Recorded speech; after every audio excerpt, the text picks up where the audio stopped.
Welcome to Family Matters. This month, we are talking to Gary Steele tonight about the unique challenges that face teenagers today. And we're living in a time that's unlike anything else that's been seen in the history of mankind, well, I reckon anyway. Our children and our teens are absorbing the worst of it through their school and university and peer pressure. So tonight, Gary has an information-packed session that is going to help us understand some of those challenges and the impact that they can have in the lives of our teens. And what he's going to do is to encourage us to open up conversations with teens and with each other as we navigate through these testing years in the world we live in. So that's what's happening tonight. Welcome, Gary. Good to have you here. Thank you. Nice to be here. Yeah, it's great to have you.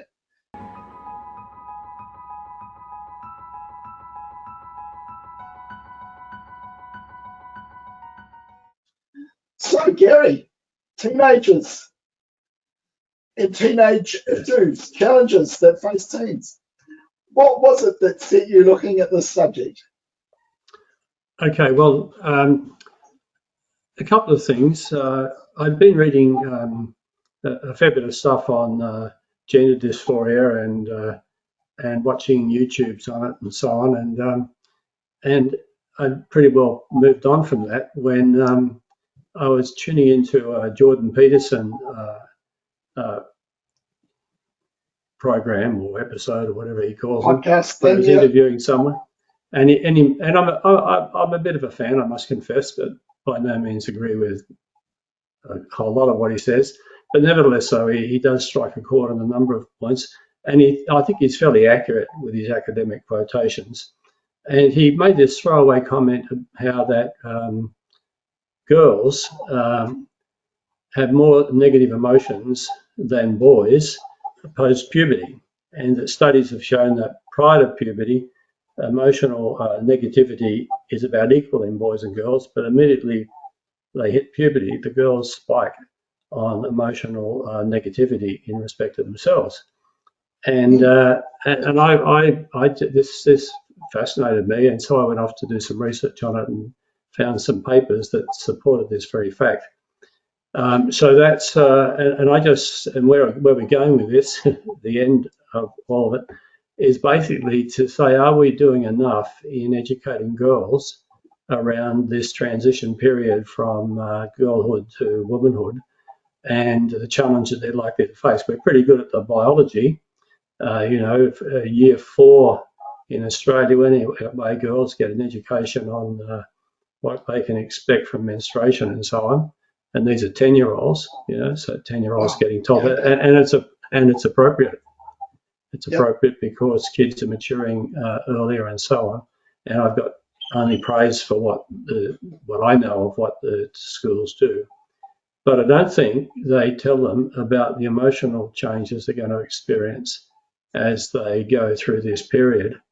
And there's a high correlation between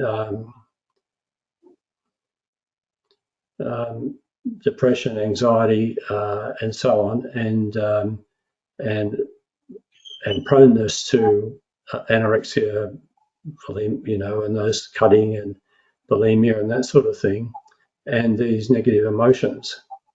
So why do you think girls are more vulnerable than boys? Why do you think there's a lot more likelihood that for girls to be in that sort of situation than a boy? Yeah. Look, I don't know. Nobody knows. It's just how it is. One of the things that our world doesn't really want to come to terms with is the fundamental that boys and girls are different. And there was some horrific experiments made, 50 years ago, trying to say that a man and a woman were completely the same, apart from their genitalia, but in everything else they were the same. They could do the same. They could be the same. And some shocking experiments were undertaken, which were frauds. And the basic wiring of the female is different to the male. It's as simple as that. Now these negative emotions, I'm sure, can be exacerbated by other factors such as conditioning and nature and nurture, the old nature and nurture thing. But in the studies that I've looked at, this is certainly the ones to do with eating disorders and so on, where they conducted these self-report analysis of the folk involved. The girls were much higher on negative emotions. That's just the way they are. And according to Jordan Peterson, that negative emotion stays with them for life. Oh, really? Okay. And this, and I invite the women listening to challenge that by all means. And of course, this is where I have to make some qualifications. Obviously, I'm not talking from a professional or a personal capacity here. I'm just someone who's read the literature, listened to the story, and I'm concerned about it, and I want to share it and get more intelligent people and more capable people talking about it. The fact is, however, the big qualification is, of course, not every woman is more emotionally negative than every man, clearly. But in these particular studies, with the subjects involved, the girls came out more prone to negative emotions about themselves than the boys. Now, if you like, I can just walk you through some of the data on that, unless you've got another question you want to ask before I do that. Yeah, that's okay. So I'll just walk you through. Some. I'll just try and pick the eyes out of this, so you don't all lapse into a coma. Okay, so first of all, let me just quickly run through some normal behaviours of teenagers, right? So normal behaviour of teenagers, according to the internet, is sometimes they tell lies. Because they fear the consequences of their behaviour if they don't tell lies. Sometimes they tell lies because it's easier than telling the truth. Teenagers are prone to arguing. They're prone to defiance. They're prone to an awkward phase where their behaviours are more introspective, and many teens go through this awkward phase of a period where they don't like themselves, they don't think they're good at anything, they don't have any friends. And according to the internet data I got this from, that's apparently completely normal for all teens to feel that at some point. They have a tendency to abandon commitments that they undertake. They have a tendency to withdraw from their family during puberty and so forth, form close relationships with people outside. They develop what some people would call a bad attitude, temper tantrums and things like that, impulsivity, and so on. And they sometimes struggle academically. They also violate their curfews and so on. So these are considered to be normal behaviours of teenagers. Having had 4 teenagers, we could say that, yes, that's certainly normal. Yeah, you can relate to some of those, yeah. Well, I had 4 as well, and Sandy tells me that's what they were like some of the time. I wasn't always around, unfortunately. But the things I wanted to carry forward are this awkward phase. I think that's really interesting, how they don't feel good about anything or their friends. They don't have any friends and so on. And then plus that with the attitude and impulsivity, and you have a problem. Now, the other thing I just want to park before we go on to this next bit is that studies have shown that the teenage brain is not very good at decision making. It's quite underdeveloped in the area of decision making, but it's quite developed in the area of knowing what feels good.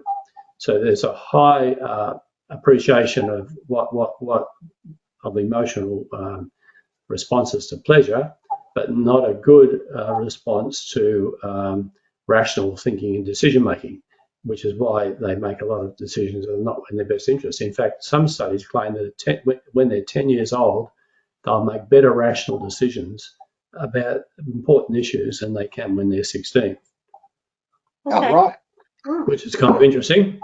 And then they talk about what they call hot cognitions versus cold cognitions. So a hot cognition is when they've got to make a decision under emotional circumstances. So they're at a party and people are handing around alcohol or worse, and the teen is being encouraged to join in and be like everybody else and drink this, whatever it is. And that's a real challenge for them, and I really struggle with that. Whereas put them in a classroom and ask them to work out the pros and cons of consuming alcohol, their rational brain will click in and will work more effectively there. The problem is that their rational brain doesn't function so well under what they call hot conditions. Okay, so that's a bit of normal stuff for girls. So you're saying under pressure they don't make such great decisions. No, is that right? No, they don't. They don't, and they'll take risks. They'll take risks, and they'll act impulsively. Now, all teenagers will do all of these things. Okay, so when it comes to this emotional negativity, I'll just read you a statement and I'll explain it. So in this study I was looking at, adolescent boys scored significantly higher than adolescent girls in frequency of positive emotions, secondary controlled engagement coping, positive thinking, cognitive restructuring and acceptance, while girls scored significantly higher than boys in frequency of negative emotions, difficulty identifying emotions, difficulty describing emotions, primary controlled engagement coping, problem solving, emotional regulation, emotional expression, wishful thinking, involuntary engagement responses, rumination and impulsive action. That's a bit of a mouthful, but just let me walk you through what some of those mean. Secondary control engagement coping. Now, secondary control, I'm informed, is our ability to adjust to a changing circumstances. So there's a time in our life, if you look over life, when you'll realise you're not going to be the jet fighter pilot you aspired to when you were 11. There's a time in your life, and if you didn't aspire that high, there's a time in your life when you realise you've pretty well come to the end of your career trajectory such as it is, and you accept it, you adjust to it, you cope with it. Now, the same thing applies in the adolescent years. A boy, generally speaking, is more likely to involve a secondary engagement coping strategy in which he will say, okay, she dropped me, probably dodged a bullet anyway, probably wasn't going to work, and he will figure out a way of dealing with it. Now, it doesn't mean he's not hurt, but nevertheless, secondary control engagement is what that is. It's the way you rationalise, if you like, the circumstance you've experienced. Girls are not so good at that as boys are.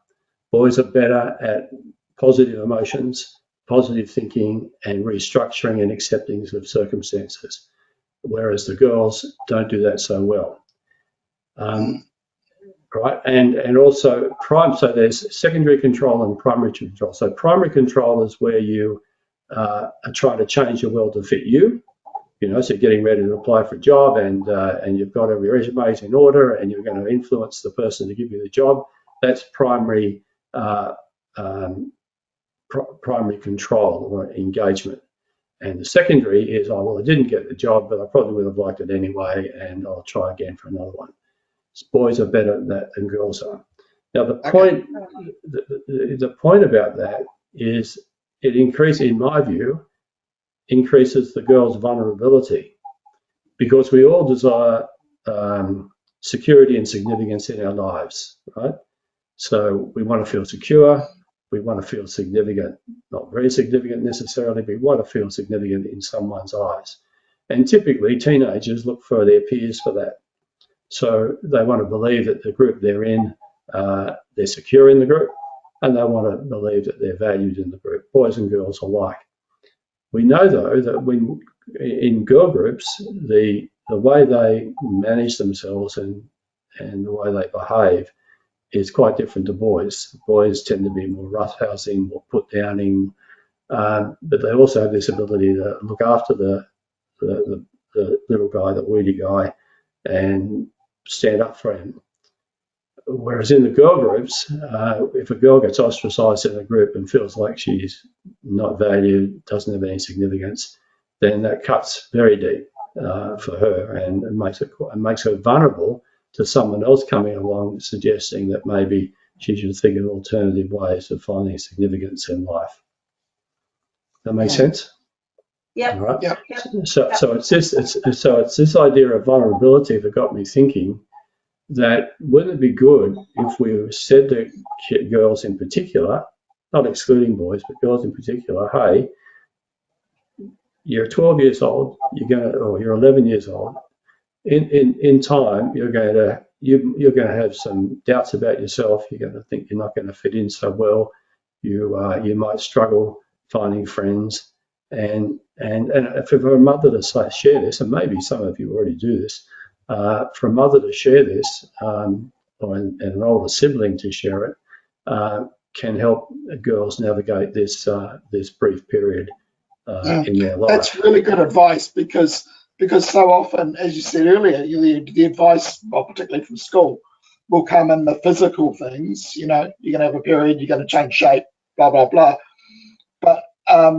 But that emotional turmoil and the fact that you'll find you'll have no friends or whatever, I think most people, well, I know our girls probably weren't prepared for. Yes, yeah, and so you imagine the rejection, and look, sometimes the rejection is only perceived. I can remember circumstances in young ladies close to me, no names, who come home really upset that a girlfriend had forgotten their birthday or something, or wasn't talking to them or whatever. And I remember one night in particular, about 8:30 at night, one of the girls who was being criticised knocked on the door with a present for the offended party, who knew nothing about how upset she was, but it was a great illustration of how the girl who was upset was not implementing those secondary control skills of thinking, well, maybe she's busy, maybe she forgot, maybe whatever, but instead jumped to rejection and no friendship and all that kind of thing. Mm. All right, so I looked at a couple of other studies that talked about peer influence as well, and I don't think it is. Oh, just one last thing. One of the things that girls do more than boys is ruminate and engage in wishful thinking to try and deal with whatever it is that's going on for them. And this idea of rumination is just going over and over all the negative things about themselves.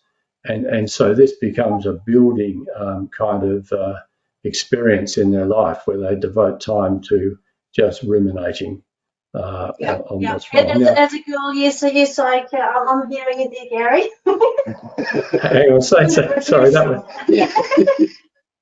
Hang on. What was that? As a girl, yes, I can agree with you on that. Oh, good. Is that all you agree with so far? Good rehearsing, yeah. Yeah. Is that the only bit I've got right now? No, you're doing well. Carry on. All right, okay. I would expect social media would be a really big driver of that too, wouldn't it? Yeah, absolutely. The whole thing about likes, on social media, I see that as terribly damaging, and the way girls count the likes, and boys too. I'm sure I can't speak for boys. I'm not on social media myself. I don't have a clue, but I know that even some fairly mature ladies in my acquaintance will notice how many likes they got on one picture versus another picture, or who in the family didn't like it or did like it, and so on.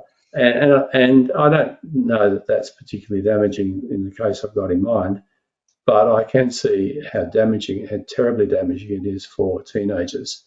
And I've seen a few little studies of this where, one girl gets one like and another girl gets 100, and one gets 100, one gets 100 and another gets 500. So the 100, that doesn't count, and just so it goes on. I think it's a terribly destructive thing. But just on that point, where we're going with this is the stages that perhaps could contribute to gender dysphoria coming out in some individuals. So what is gender dysphoria? Can you just explain that? Yeah, I will, and I will give you the textbook definition. Right. Well, actually, this is, I need to just say, my eyes were open to this whole gender dysphoria thing from reading Abigail Schreier's book called Irreversible Damage. It was amazing. And also, you can see her interviewed by Jordan Peterson on YouTube, and it's well worth listening to what she's got to say. But let me just say, absolutely right up front, there are absolutely genuine cases of gender dysphoria. Now, this is a definition from Schreier's book. It is severe and persistent discomfort on one's biological sex. Typically begins in early childhood, ages 2 to 4, though it may grow more severe in adolescence. But in most cases, nearly 70% childhood gender dysphoria resolves. Historically, it afflicted a tiny slither of the population of less than 0.1%, and it was almost exclusively boys. All right, so gender dysphoria, as it was known, was typical in boys under 6 years of age, and in nearly 70% of cases it resolved. Now, it might resolve into homosexual behaviour or heterosexual behaviour, and in some cases it would continue on to gender changes or gender surgery or intervention of some kind or other. But the incidence is incredibly low, and most of us in our lifetime would never meet one of those boys. How long ago are you talking with this? Okay. So so let me just quote you a little bit more here. Before 2012, there were no scientific literature on girls aged 11 to 21 of ever having developed gender dysphoria at all. So that's only 10 years ago. Yeah. Now, let me read that again, and let's read it carefully. Before 2012, there were no scientific literature on girls aged 11 to 21 ever having developed gender dysphoria at all. Now, that means that there may have been literature on girls who were younger than 11, right? Or they just couldn't find any literature on girls generally. But that's not likely to be the case. I would say definitely there were girls with genuine gender dysphoria in the young age group, like as little girls. But between the ages of 11 to 21, up until 2012, there was no scientific literature of girls ever having gender dysphoria at all. In the last decade, the Western world has seen a sudden surge in adolescents claiming to have gender dysphoria and self-identifying with transgender. Okay, so to give you some idea of the statistics around this kind of thing, take in Australia, in a Melbourne hospital, there was one case in 2003 and 200 cases in 2023. In the Tavistock Institute in the UK, there were 200 cases between 2011 and 2012, and Tavistock was a place dedicated to gender transition. But in 2016 to 2017, there were 2,000 cases. Okay. In Sweden. Do you think this is because there is more reporting on this sort of thing now?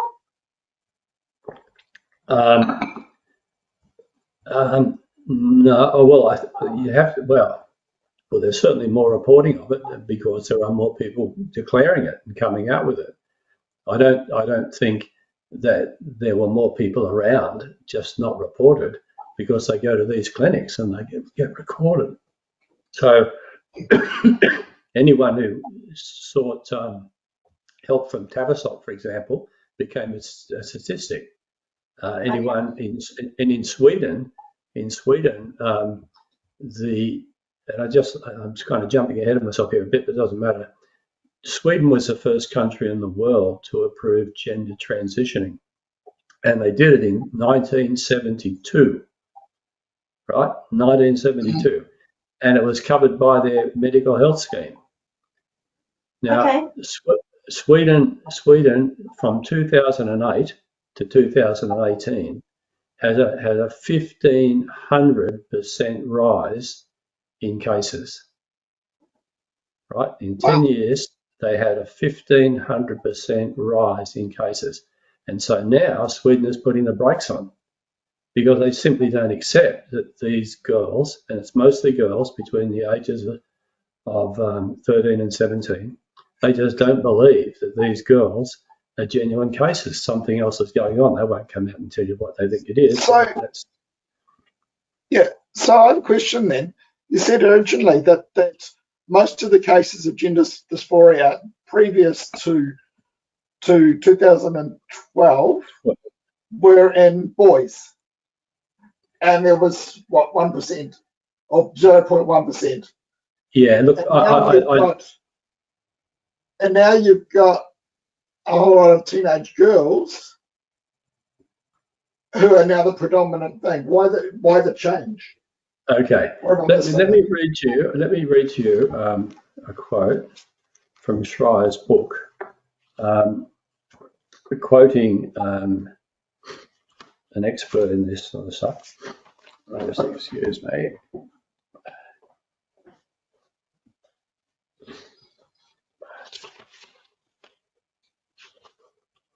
Okay, so let's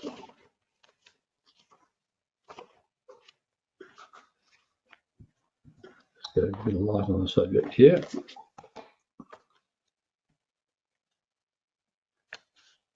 Okay, but the phenomena sweeping teenage girls is different. It originates not from traditional gender dysphoria, but in videos found on the internet. It represents mimicry inspired by internet gurus, a pledge taken with girlfriends, hands and breath held, eyes squeezed shut. For these girls, trans identification offers freedom from anxiety's relentless pursuit. It satisfies the deepest need for acceptance, the thrill of transgression, the seductive lilt of belonging. Right? Now, it's shocking to me to find that, according to Schreier and others, by no means is it only Schreier, to find that there are gurus on the internet who actively applaud and encourage this transition process. There are also gurus on the internet who actively encourage cutting and anorexia, and they've got cute names for it, and they celebrate kids doing this kind of self-harm stuff. They call it non-suicidal self-injury. And the screaming irony of all this is, to me, is that if a kid was to go into a psychiatrist and say, look, I've got these great scars on the inside of my thighs, on the inside of my arms, and I'm running out of spaces to cut, you got any suggestions? You know, the psychiatrist would be duty bound to put them into some kind of treatment. Or anorexia, can you help me lose more weight? I hate my body, and they're pencil thin already. The psychiatrist would be in extreme trouble. But if a 12-year-old child walks into a psychiatrist and says, I think I'm a boy in a girl's body, he will say, well, that's wonderful. Congratulations. You finally found yourself. What can we do to help? And the kid will say, well, I'd like some testosterone. And I'd like a pathway to or some puberty blockers, or a pathway to a double mastectomy. Up until fairly recently, the doctor would have to be, if not encouraging, at least neutral, because he's required to affirm and care. Now, most doctors and most clinics will say, okay, there's going to be a 2-year period here. We're going to work out what you really want. That's in theory. But there are a number of whistleblowers amongst these clinics that have come out and said that's just not followed. They don't follow their own protocols. They put the kids on puberty blockers. They line them up for testosterone and cross-sex hormone therapy, and with no qualms at all.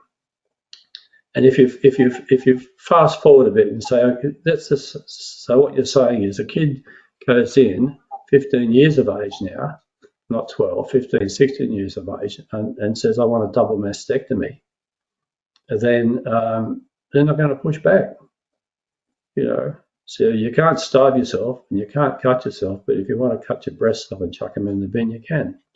And Soraya makes a really interesting point about breasts in her book. She said when she was 15, she didn't see much use for breasts either, frankly. She was a sporty kind of girl and they kind of got in the way. She didn't really appreciate them until she nursed her first child. Yeah. You know. Now these girls at 15 years of age are making decisions and getting double mastectomies and taking all these hormone things which are irreversible. And I don't believe that all of them actually know what they're doing. I think they're caught up in a contagion. And that's as you said earlier, they haven't got that proper decision making, the consequence part of their brain hasn't developed. And they should at least be given some space for some proper counselling. But of course, you know, the legislation out now is that doctors have got to affirm. And so no psychiatrist who wants to stay in his job and wants to go home in peace at night is going to start putting brakes on this because as soon as he does, he's going to be on the front page of the local newspaper.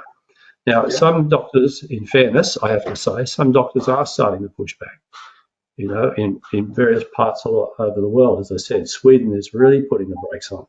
They're putting the brakes on the hormone therapy, they're putting the brakes on puberty blockers, and they're way slowing down surgical intervention, way slowing it down. So you said previously that Sweden was the first place to start allowing. Yeah. Look, I can remember. That's right. I can remember Sweden because it was all in the news back in the 70s. Because Sweden was the ultra liberal country on the planet. You know, they approved homosexuality and gay rights and all that kind of thing well before everybody else. They were the front runners in this stuff. But they're not pushing back at it for any reasons other than this is dangerous. You know, we don't know the long-term effects of these drugs, and they could have known if they wanted to check. They've been doing it in 1972, but there just weren't enough people out there complaining. But now they're starting to see the dangers of these drugs. And there's a DVD or a YouTube out there called What is a Woman, which is well worth watching. You've got to do it on the Daily Wire, I think, but it's an amazing story where you've got in this one particular case a man who transitioned to a woman and talking. He was genuinely gender dysphoric. No one would doubt that. But he's shortened his lifespan by at least 15 years. He's got various forms of cancer. These drugs do terrible things to your body. They're the sort of drugs that people take when they're going through cancer therapy and similar things. I'm talking here about drugs that induce menopause, for example, which some girls take, and there are side effects to this. And on that same video, this same woman draws attention to the fact that in America, at least, there are 5 hospitals dedicated to gender surgery. Now, once you get the dollar involved in these things, there's a lot of powerful reasons why, from the medical profession's point of view, they don't want people turning these kids off the track they're on. Can I just go back one and just ask another question? Just back a step for a moment.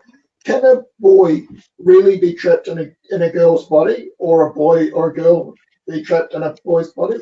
Is that right? Yeah. I have to say, according to the scientists, yes, they can. There is. I think it would be wrong for us to say there is no such thing as gender dysphoria. It's all make believe, product of adolescent girls in the main.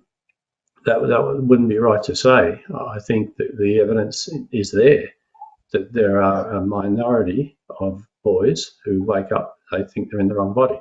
But do note though, 70% of it resolves. So you know, if you went back, how do you mean by it resolves?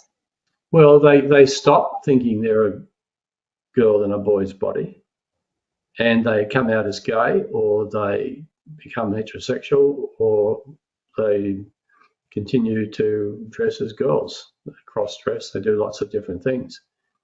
But you know, I'm not saying they're happy, you know, and I'm not saying they're not deserving of sympathy and care and so forth.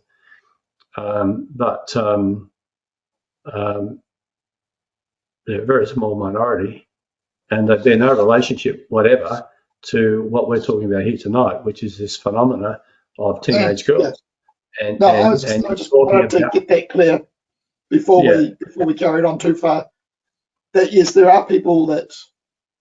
Yeah, I think it would be wrong to genuine issue. Yeah, but there are also a lot that are taking up the trend. Yeah, let me give you read you a typical the way this kind of works out. So there's this Dr. Littman who Schreier quotes, who did a lot of study on this, and of course the tragedy of this whole business has become so political that academics are reluctant to open up. And many academics who've done really good work in this area long before it became a craze, as it is now, really good balanced scientific work in this area, when they published their data and started talking about it, they were hounded out of their jobs. And they were treated appallingly because the institutions that they were working in wouldn't stand up to the minority of persecutors out there who were politicizing the whole thing. And so these academics went underground. And at this Dr. Littman, a woman, she says this about the way it works. She says this, in 2016, natal females, so a natal female is a biological woman, accounted for 46% of all sex reassignment surgeries in the United States. A year later, it was 70%. Right? Eventually, Dr. Littman discovered websites where patients were describing what they could become. To her, a familiar pattern. So this is how it works. A daughter with social struggles and anxiety, but no manifestation of gender identity issues in childhood, enters high school. She falls in with a group of friends in which many of the kids come out as transgender. The daughter makes a similar announcement about herself, then her mental health worsens. They didn't find their true selves and flourish, Dr. Littman recalls from the parents' reports she read. The daughters became more angry and sullen and hostile to the parents. The more they suffered dysphoria, the more they pulled away from the people who might help. So the point that Littman and others make is that girls are in this vulnerable situation. They have anxiety. They have this negative emotion charging around in their heads. They don't feel connected. They don't feel accepted. They fall in with transgender kids that are already in the school, or they listen to a presentation by a transgender at the school, because this happens all the time, and they think, that's me. And so they sign up and go down this pathway. Now, let me just, if I can, just on the, so I think I've made the point about social media. Social media has a lot to answer for in this. It really does. It's just terrible. You're probably aware that some time ago there was a flurry in the news about platforms like Instagram trying to bring pressure to bear and stop kids putting up pictures of their cuts, because kids were egging each other on by showing their scars. And this was creating this competition among kids to cut more dramatically and more spectacularly and so on. And the medical profession and parents got on. I don't know what was done. I think some of the things were taken down. But it's this kind of contagion or craze, if you like, that is at work here, except that no one's blowing the whistle on it, except for these minority people who write books the support groups for all this stuff try and have taken off the shelf, so try and have banned, and so on. Okay, now what was I going to say? I was going to share something with you.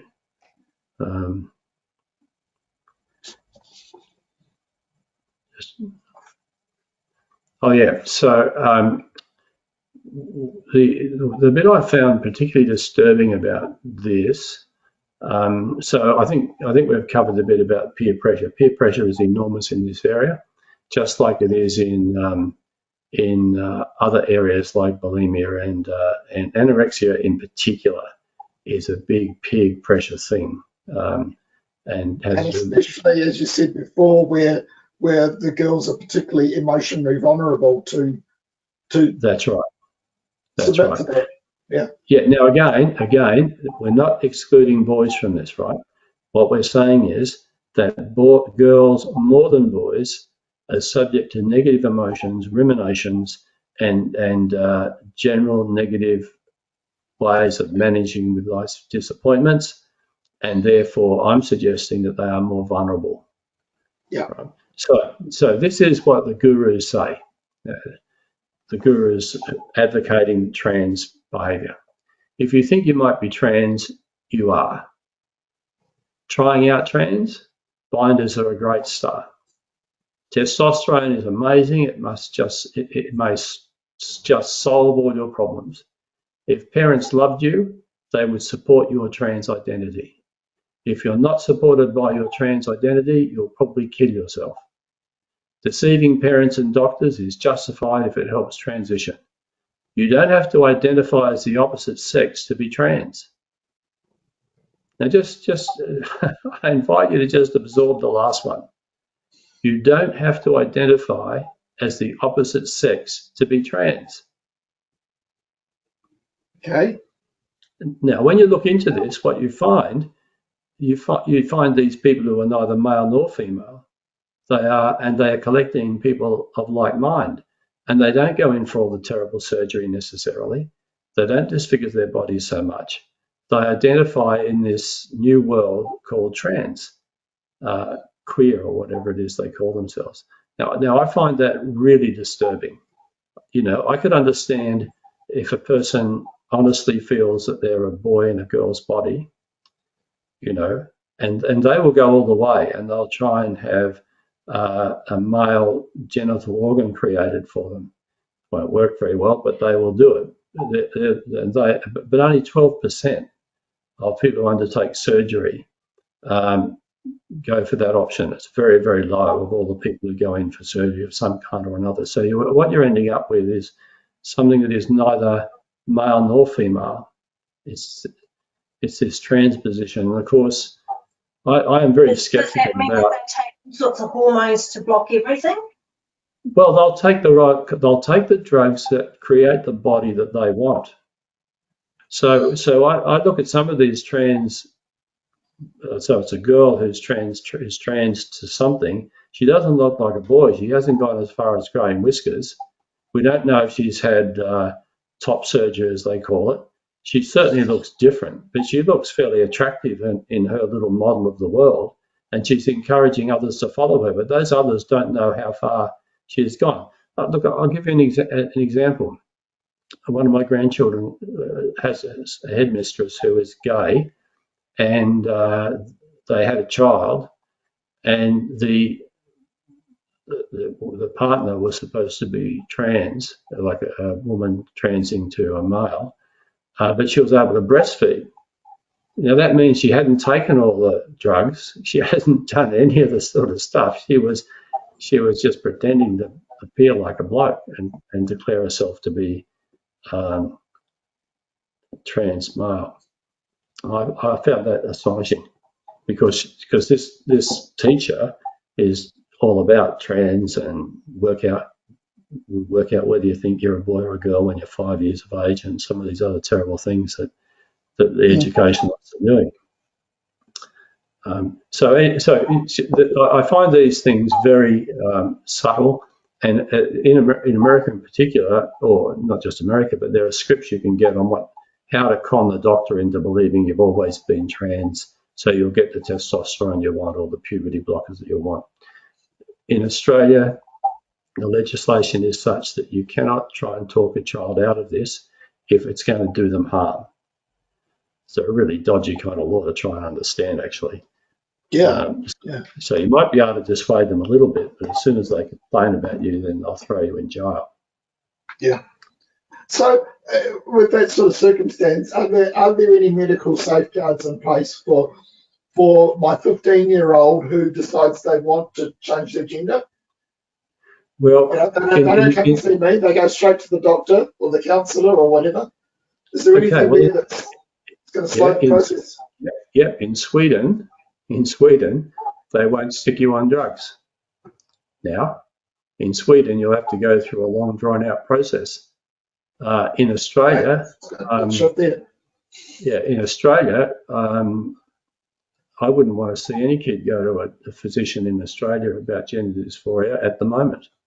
Now, there is some pushback. There was an item in the ABC News the other night where somebody was complaining that the doctor in a clinic was slowing down the journey to transition. And he's now the worst person in the world for doing that. But he's just exercising sound medical sense. And he probably in his heart doesn't believe that this person is genuinely gender dysphoric. In his heart, he probably thinks he's just caught on to the bandwagon. Now, of course, the community that supports all this, gets really upset and starts petitioning and throwing placards around and doing all sorts of things at what I just said. There's no freedom of speech on this subject. There's no, hey, what about we have a talk about this? You have to affirm care.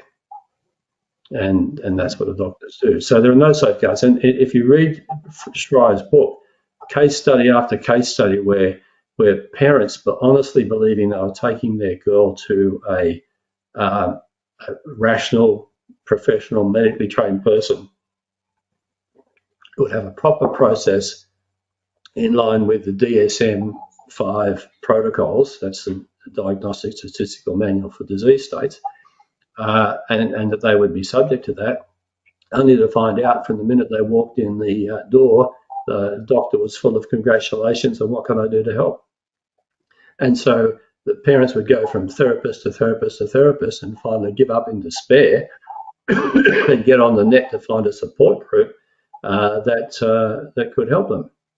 And there are such support groups on the internet. Oh, that's good to know. So I guess that's another question is, what do we do with all this information?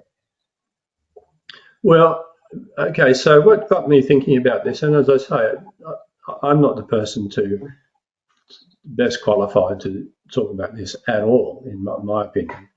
I think what got me wanting to talk about this is not so much the transgender stuff, but going right back to this vulnerability in girls to be caught up in crazes of one form or another. And I've been reading a book called, I'll just show you a picture of this. Hang on a second. I've been reading a book called From Paralysis to Fatigue by a man named Edward Shorter, who is a medical historian who traces psychosomatic illnesses from the 18th century to the 21st century and illustrates in a most powerful way how we as a society get caught up in latest craze type things. Like for example, at the moment, you'll hear more people diagnosed with post-traumatic stress disorder than you've ever thought possible in your life. Now, that doesn't mean they're not suffering from PTSD. Some of them definitely are, but it just gets handed out. The patients expect the diagnosis. The doctors know the diagnosis will help the patient. They probably don't accurately diagnose whether or not they have PTSD. It's just out there, so much of it around. Chronic fatigue is another one that comes out all the time. And so we have these trends, and gender dysphoria is seen by some as the same kind of thing, as a craze that's just going around, that's afflicting these girls, taking nothing away from the genuine cases. And there may be genuine cases amongst some of these girls, but the Swedes are saying 1,500% increase in 10 years. I don't think so. All in the same age group, all 13 to 17? I don't think so. And they've got the courage to say it. Yeah. So in a way, a lot of this is about identity. What do you think the Bible tells us about our identity? You know, what does the Bible say about this? Well, ultimately, our identity is in Christ, isn't it? That's where we end up. We have nothing. We have no security or significance other than in Christ. And in Christ, we have absolute security and significance on that front. The Bible only knows male and female, and the Bible only knows the respective roles designed from the beginning. However, you can ask yourself, what was behind the law that said women should not dress in men's clothing? And you could wonder about that verse in the light of gender dysphoria. We also got to recognise that male and female were created very good in the beginning, but we're no longer very good. You know, we're very complicated, we're very disease-ridden, we're genetically malformed. We carry forward all sorts of terrible diseases from generation to generation, and psychologically as well as physiologically. So it's reasonable that some of the chromosomes get mucked up and things don't turn out the way they should. Mm. And we should deal with compassion with people who have this problem whilst maintaining the scriptural position. Yeah. So could you speak to the concerned parents and grandparents who are listening now? Or what can they do, or how can they help support their children in the environment they're in? We're in a horrible environment. Yeah. You know, as far as living a Christian life goes. Yeah, it's not an easy question to answer because I just don't have the expertise for that. But first of all, we've got to recognise that most kids won't have this problem, right? Most kids won't. Yeah, that's a reality. But at the same time, we're a people of the one, not the many. You know, we follow the Lord's example of the lost sheep, one. So we don't want not even one.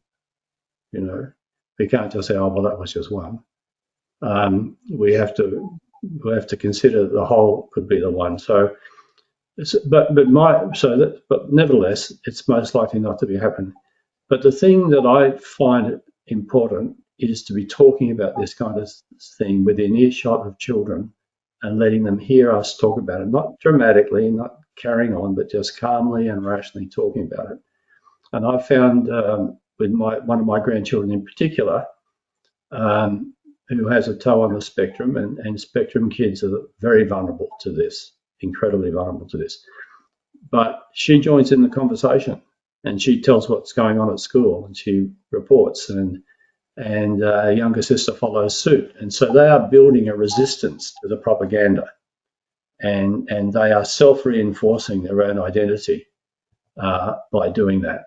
And so by listening and asking questions rather than lecturing, you encourage teenagers to talk.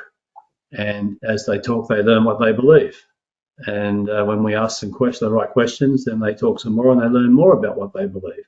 Now, sometimes finding out what they believe can be a bit scary, but the soft word that breaks the bone, as the Proverbs say, and you just have to work with it. So the things that grandparents have always done well, which is to empathise, to listen, to encourage, but to firmly state their own position, I think is the best we can do. But having that program about educating girls, older women educating younger women, educating teenagers on the transitions of life and sharing the experiences, I believe, is worth a try. Yeah, which is exactly what Paul told Timothy. Get the older woman to teach the younger women. Exactly. And, Yeah. So if I am hearing this right, our takeaway point is create conversations amongst ourselves and amongst our families on the challenges that are out there, and encourage people to feel more security in their identity in Christ. That's right. And that, I think that really is the key thing. And, you know, parents who are involved in the meeting, you know, and encourage their kids to go to Bible class and their kids to be involved in young people's activity and drive that agenda, I believe are keeping their kids as safe as they possibly can. But I also think reading books like Irreversible Damage, distressing as it might be, is something we ought to do, or at least see the YouTube discussion between Peterson and this girl. And there are others out there as well. There's some excellent talks out there on this subject. And there are lots of kids who are detransitioning, you know, they change their mind. See, because it's a craze, girls will jump on this bandwagon at 13 and they jump off at 15. Yeah. You know, and they didn't do any serious damage to themselves. Been there, done that, gone. But no one keeps a record of those. Yeah. And what the doctors say, oh, well, they didn't qualify for the criteria. You know, well, maybe none of them do. Yeah.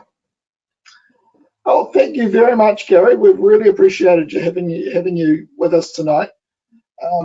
It's been a very enlightening conversation. It's not one that I particularly was looking forward to. It's not a hard topic, but yeah, I think you dealt with it really, really well. So we really thank you for that. That's Thank you so much.